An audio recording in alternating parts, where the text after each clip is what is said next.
하나님의 말씀 시편 50편 1절 말씀, 한 절 말씀만 보겠습니다.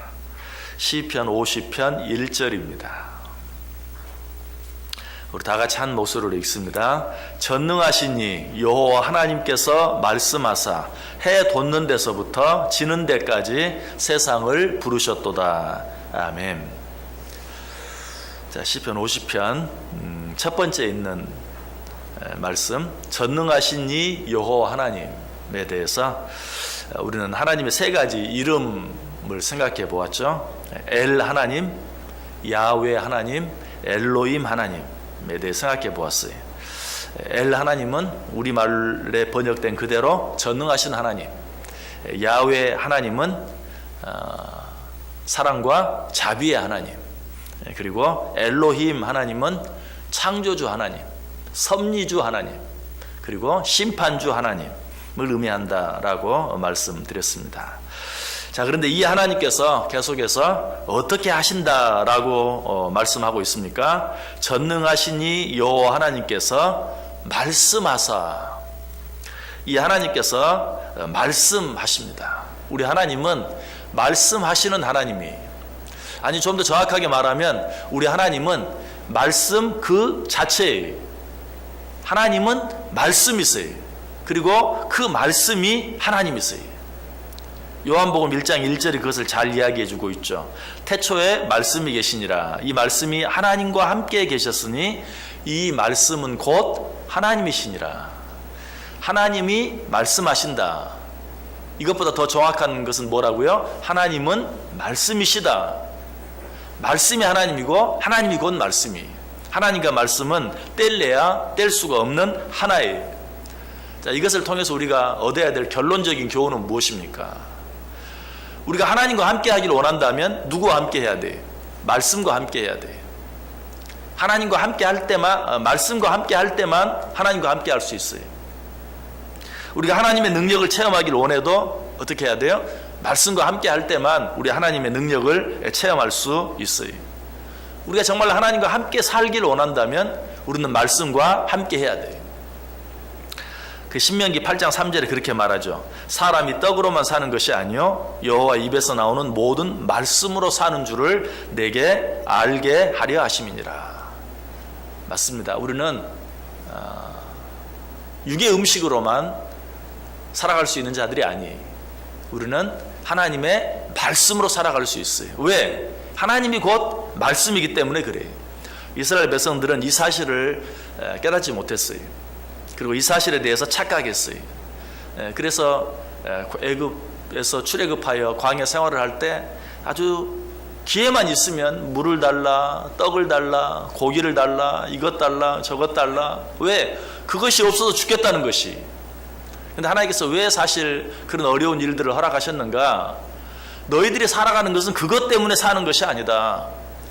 너희들은 하나님의 말씀으로 사는 자들이다. 하나님을 알지 못하는 자들과 너희들은 다른 자들이다 하는 사실을 깨닫게 해주시기 위해서 그렇게 하셨는데도 그들은 그 사실을 깨닫지 못하고 물이 없으면 물 없어 죽겠다, 떡 없으면 떡 없어 죽겠다, 고기 없으면 고기 없어 죽겠다 하면서 물을 달라, 떡을 달라, 고기를 달라라고 했던 것이 바로 이런 이스라엘 백성들을 향해서 사람이 떡으로만 사는 것 아니다. 하나님의 입에서 나오는 모든 말씀으로 사는 것이다 라고 말씀해 주셨던 것이.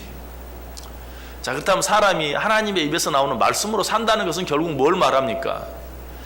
우리가 하나님의 말씀과 함께 할 때만 진정한 기쁨과 만족과 평안을 누릴 수 있다는 것이. 내가 마음껏 먹고 마시고 배부름으로 말미암아 우리가 행복한 것이 아니라 하나님의 말씀 하나님의 말씀을 먹음으로써만 진정한 기쁨과 감사와 평안을 누릴 수 있다. 다시 말해서 우리 인간은 하나님의 말씀을 떠나서는 행복할 수 없다.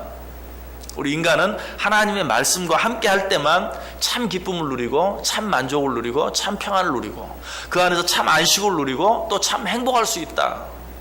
이것을 우리에게 말씀해 주고 있는 것이. 왜 그렇습니까? 왜 우리는 하나님의 입에서 나오는 말씀으로 살 수 있고 하나님의 입에서 나오는 말씀과 함께 할 때만 참 기쁨, 참 평안, 참 행복을 누릴 수 있습니까? 그 이유가 히브리서 4장 12절에 잘 나타나 있죠. 하나님의 말씀은 살아있고 활력이 있어 좌우의 날선 어떤 검보다도 예리하여 혼과 영과 및 관절과 골수를 찔러 쪼개기까지 하며 또 마음의 생각과 뜻을 판단하나니. 왜 하나님의 말씀이 있어야 합니까? 왜 하나님의 말씀이 있어야 우리가 정말 기쁘고 또 평안하고 행복한 삶을 살 수 있습니까? 그 첫 번째 이유는 하나님의 말씀은 살아있기 때문에 그래요. 하나님의 말씀은 살아있고, 여러분 살아있어야 우리를 도울 수 있는 거예요. 죽어있는 것은 우리를 도울 수 없어요. 죽어있는 것은 아무것도 하지 못해요. 살아있는 것이라야 우리를 도와줄 수 있어요. 그런데 하나님의 말씀은 어떻다고요? 하나님의 말씀은 살아있다라고 이야기하고 있어요. 여러분 사람의 말도 어떻습니까? 사람의 말은 생명이 있는 것이라고 말할 수는 없죠. 그럼에도 불구하고 그 사람의 말이 우리에게 유익이 될 때가 있어요. 우리가 길을 몰라서 누군가에게 여기 가려면 어디로 가야 합니까? 이리 가세요, 저리 가세요. 그 말 따라가다 보면 어때요? 목표에 도착하기도 하죠. 하물며 살아있는 하나님의 말씀, 생명이 있는 하나님의 말씀을 따라가면 그것이 우리에게 유익이 되겠어요, 안 되겠어요? 그 말씀을 따라가는 삶이 바로 기쁨이 되고 평안이 되고 행복이 된다는 것이. 두 번째로 하나님의 말씀은 활력이 있다. 하나님의 말씀은 살아있고 활력이 있다. 이것은 어떻게 보면 같은 말이기도 하죠. 살아있다, 활력이 있다. 그러나 활력이 있다는 말은 살아있다는 말보다 훨씬 더 강한 말이에요. 살아있는 것 가운데도 어때요? 간신히 살아있는 그런 경우도 있죠. 그러나 활력이 있다는 것은 살아있을 뿐만 아니라 힘이 넘친다, 활력이 있다, 그런 말이죠. 하나님의 말씀에는 이처럼 힘이 있어요. 그래서 모든 것을 고쳐놓고 모든 것을 새롭게 하는, 모든 것을 치료하는, 모든 것을 회복하는 그런 능력이 그 안에 있어요. 하나님의 말씀으로 활력이 있다라는 말은 하나님의 말씀은 곧 능력이다라는 말과 같아요. 그러므로 이 말씀과 함께하고 이 말씀을 따라 살 때 우리는 어때요? 기뻐요. 그리고 거기에 평안이 있어요. 거기에서만 참 쉼을 얻을 수가 있어요. 그렇게 살아갈 때만 우리는 행복할 수 있다라는 것이. 시편 기자는 시편 33편 9절에 뭐라고 말합니까? 그가 말씀하심에 이루어졌으며 명령하심에 견고히 섰다. 말씀하심이 어때? 이루어져요. 왜? 말씀은 능력이기 때문에, 말씀은 활력이기 때문에 말씀이 있는 곳에 성취가 있어요. 하나님이 천지를 어떻게 창조하셨어요? 말씀으로. 빛이 있어라 하니까 빛이 있었어요. 이것이 말씀의 능력이, 이것이 말씀의 활력이. 이 말씀과 함께할 때 우리는 진정한 기쁨과 행복을 누릴 수 있다. 그러므로 우리가 일상 살아가면서 정말 하나님 나라의 기쁨을, 그 하나님과 함께하는 기쁨을, 평안을 맛보기를 원한다면 늘 하나님의 말씀과 함께하는 삶을 살 수 있어야 된다. 세 번째로 왜 하나님의 말씀과 함께할 때만 우리는 기쁘고 행복할 수 있는가? 계속해서 뭐라고 말하죠? 하나님의 말씀은 살아있고 활력이 있어 좌우의 날선 어떤 검보다도 예리하다. 좌우의 날선 어떤 검보다도 예리하다.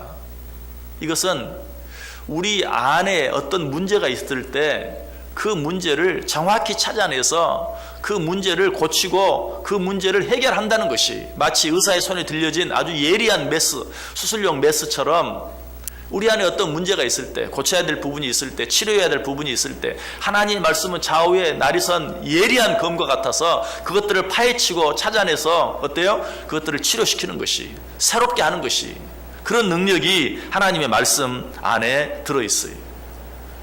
무엇보다도 우리가 근본적으로 기쁘지 못하고 우리가 근본적으로 평안하지 못하는, 우리 삶에 참 안식이 없고 참 행복이 없는 가장 근본적인 원인이 뭡니까? 죄 때문이에요. 아담과 하와가 에덴 동산에서 지은 죄, 그 죄로 말미암아 우리는 기쁨을 상실했어요. 평안을 상실했어요. 참 안식이 없는 삶을 살게 되었어요. 진정한 행복과는 거리가 멀게 되었어요. 그런데 무엇이? 좌우의 날이 선 검과 같이 예리한 하나님의 말씀이 내 안에 있는 무엇? 그 죄까지를 찾아내서 파헤치고 도려내고 잘라냄으로 말미암아서 죄의 문제로부터 벗어나게 만드는 거죠. 죄로부터 해방시키는 것이. 그렇게 할 때 어떻습니까? 참 기쁨이 주어져요. 자, 여러분이 만약에 어떤 죄를 지었다고, 사형에 해당하는 죄를 지었다고 가정해 보세요. 여러분이 아무리 잘 먹고 잘 마시고 많은 것들을 누리고 산다 할지라도 참 평안이 있겠습니까? 참 기쁨이 있겠습니까? 거기에 안식이 있겠습니까? 정말 모든 것을 가졌지만 하루도 발 뻗고 잠을 자지 못하는 거죠. 사이렌 소리만 울려도 가슴이 두근두근 날 잡으러 왔나.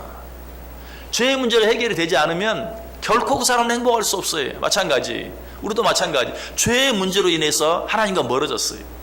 하나님과 우리 사이에 담이 생겼어요. 거기에 기쁨이 있을 수 없어요. 그러나 무엇으로? 좌우의 나리선 검과 같은 하나님의 말씀으로 우리를 치료할 때, 우리의 죄의 문제를 해결할 때 비로소 하나님과 우리 사이에 막힌 담이 허물어지고, 그리고 진정한 자유함, 진정한 기쁨, 진정한 평안, 진정한 행복이 우리 가운데 있게 된다는 것이. 그래서 히브리서 4장 12절은 계속해서 뭐라고 말해요? 하나님의 말씀은 살아있고 활력이 있어 좌우의 날선 어떤 검보다도 예리하여 혼과 영과 및 관절과 골수를 찔러 쪼개기까지 한다라고 이야기하고 있는 것이.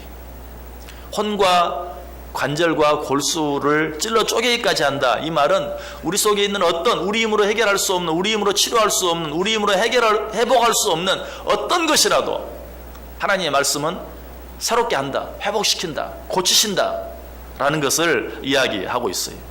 뿐만 아니라 13절에 보면 지으신 것이 하나도 그 앞에 나타나지 않음이 없고 우리의 결산을 받으실 이의 눈앞에 만물이 벌거벗은 것 같이 드러나느니라. 무슨 말일 것 같아요? 하나님의 말씀 앞에서 우리의 숨겨진 죄가 다 드러난다, 다 해결이 되어진다. 무엇이 그렇게 한다고요? 하나님의 말씀이 그렇게 한다라고 이야기하고 있어요. 말씀을 마칩니다. 여러분, 기쁘고 즐거운 삶을 살기를 원하십니까? 여러분, 평안하고 행복한 삶을 살기를 원하세요? 무엇과 함께 해야 된다고요? 하나님의 말씀과 함께 해야 돼요. 하나님의 말씀을 떠나서는 절대로, 마치 물을 떠난 고기가 절대로 살 수 없는 것처럼, 더더욱 행복할 수는 없는 것처럼, 하나님의 말씀을 떠난 사람은 절대로 기쁠 수 없어요. 절대로 행복할 수 없어요. 진정한 평안을 누릴 수 없어요. 진정한 쉼을 얻을 수 없어요. 왜? 하나님은 말씀이시기 때문에. 하나님의 능력을 체험하기를 원하십니까? 말씀과 함께 해야 돼요. 왜? 하나님은 말씀으로 일하시는 분이기 때문에. 마지막 가장 결론적으로 왜 우리가 말씀을 떠나서는 살 수 없고 왜 우리가 말씀을 떠나서는 행복할 수 없는가? 우리들은 육만 가진 존재가 아니라 영을 가진 존재이기 때문에 그래요. 인간을 제외한 다른 모든 동물들은 생명이 있다 할지라도 어때요? 육만 있어요. 영이 없어요. 그러니까 잘 먹으면, 배가 부르면 행복해요. 더 이상 바랄 게 없어요. 아무것도 그들은 원하지 않아요. 그러나 사람은 어때요? 배가 불러도 행복하지 않아요. 왜? 육신의 배는 불렀지만 영혼은 배가 고프기 때문에. 우리가 진정으로 행복하기 위해서는 어때요? 육신적으로도 배불러야 하지만 영적으로 배고픔이 채워져야 돼요. 영적인 갈급함이 채워져야만 기쁠 수 있어요. 평안할 수 있어요. 비로소 쉴 수 있어요. 비로소 행복할 수 있어요. 오늘 하루 어떻게 살기를 원하십니까? 하나님 말씀과 함께 하시기를 원합니다. 요한복음 16장 33절에 말합니다. 이것을 너희에게 이르는 것은 너희로 내 안에서 평안을 누리게 하려 함이라. 내가 왜 이 말씀을 너희에게 주는 줄 아느냐? 너희로 하여금 내 안에서 평안을 누리게 하기 위해서. 시편 1편 1절 이하에서는 또 뭐라고 말하죠? 복 있는 사람은 악인들의 꾀를 따르지 아니하며 죄인들의 길에 서지 아니하며 오만한 자들의 자리에 앉지 아니하고 오직 여호와의 율법을 즐거워하여 그 율법을 주야로 묵상하는도다. 그는 시냇가에 심은 나무가 철을 따라 열매를 맺으며 그 잎사귀가 마르지 아니함 같으니 그가 하는 모든 일이 다 형통하리로다. 누가? 하나님의 말씀을 사랑하고 하나님의 말씀을 주야로 묵상하는 자, 그런 자들은 시냇가에 심기운 시냇가에 심기운 나무와 같이 사시사철 열매를 맺는 그런 삶을 살게 될 것이다. 마치 그와 같이 그들의 삶이 다 형통하게 될 것이다. 오늘 하루뿐만 아니라 우리의 모든 남은 삶을 하나님의 말씀과 함께함으로 이 형통의 축복을 받아 누리는 저와 여러분 꼭 될 수 있기를 주님의 이름으로 간절히 축원합니다.